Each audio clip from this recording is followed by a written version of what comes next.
আমার নাম সেলিম মাহমুদ। আমি বাংলাদেশের সমাজতান্ত্রিক দল বাসদ জেলা কমিটির সদস্য,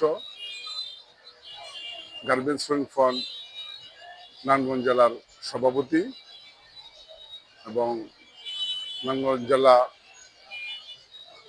শ্রম আদালতের শ্রমিক প্রতিনিধি। 2026 সালের 12ই ফেব্রুয়ারি বাংলাদেশ ত্রয়োদশ জাতীয় সংসদ নির্বাচনের নারায়ণগঞ্জ এবং ফুতুল্লা 4 আসনে সংসদ সদস্য পদপ্রার্থী হিসাবে প্রতিদ্বন্দ্বিতা করছি।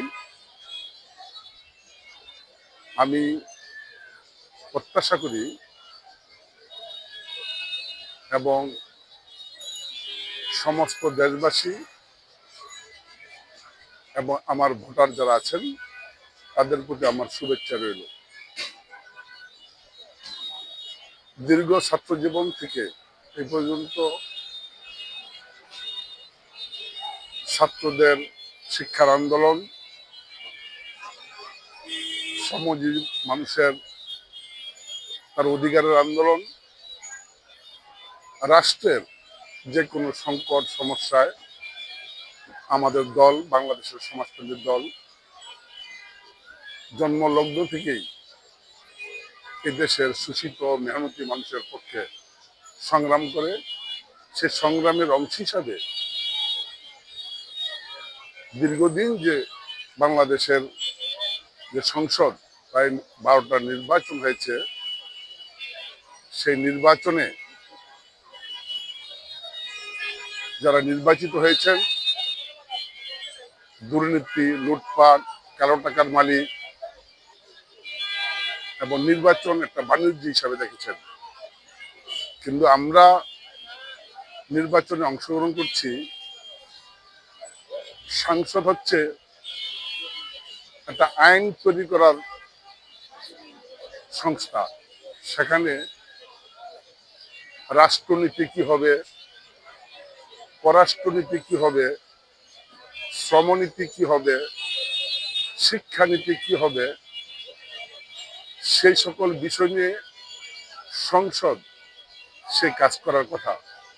কিন্তু দীর্ঘদিন যাবৎ যারাই ক্ষমতায় এসেছেন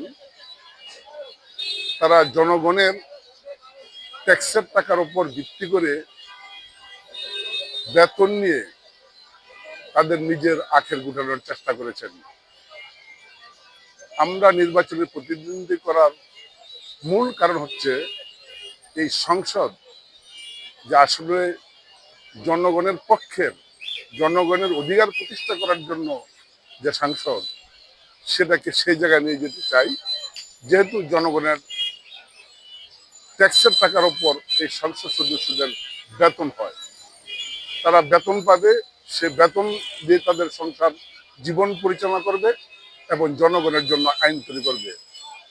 আমাদের দল একটা শোষণমুক্ত সমাজ প্রতিষ্ঠা করার জন্য 1980 সালে জন্মগ্রহণ করেছে। জন্মলগ্ন থেকে দেশের যে কোনো সংকট এবং ক্রান্তিকাল সময় এই জনগণের পাশে থেকে আমরা আন্দোলন করি, সংগ্রাম করি। আমি প্রত্যাশা করি এবং জনগণের প্রতি আহ্বান করব যে দীর্ঘদিন যাবৎ আপনারা নির্বাচনে ভোট দিয়েছেন, সেখানে পেশি শক্তি,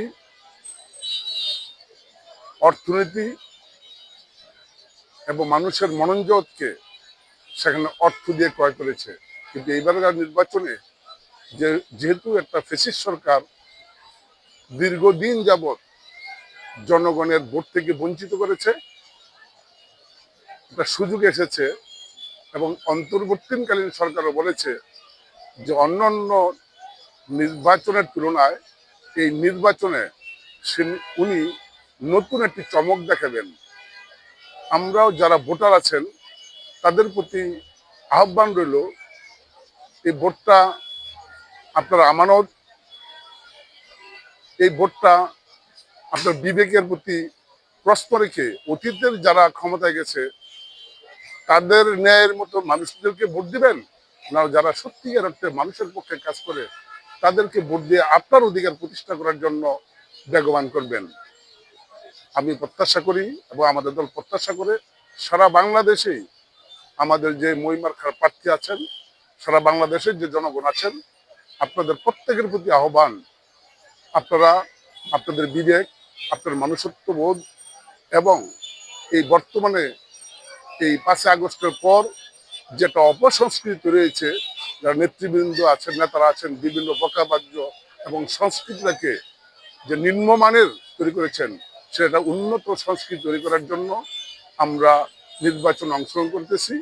আপনাদের কাছে ভোট চাই, নোট চাই এবং অবশ্যই বিবেকের জাগরণ তৈরি হবে এবং একটা শোষণহীন এবং বৈষম্যহীন সমাজ প্রতিষ্ঠা করার জন্য আমরা এই অব্যাহত সংগ্রাম করব। নির্বাচিত হলেও আপনাদের জন্য কাজ করব এবং নির্বাচনে যদি জয়লাভ নাও করি, আগামী দিনে যে সমস্ত প্রার্থী এবং যে ধরনের আকাঙ্ক্ষা এই জনগণের 5ই আগস্টের পর তৈরি হয়েছে, সে আকাঙ্ক্ষাকে পরিপূর্ণ করার জন্য আগামী দিনে যারাই ক্ষমতা যাবে তাদের যাতে এই ধরনের অধিকার প্রতিষ্ঠা করে, সেই সাথে সাধারণ জনগণের অধিকার প্রতিষ্ঠা করার জন্য সংগ্রাম করব এবং আপনাদের পাশে থেকে সবসময় মৃত্যুর আগ পর্যন্ত এই সংগ্রামে অবিচল থাকার জন্য আপনাদের প্রতি আহ্বান রইল। সকলকে ধন্যবাদ।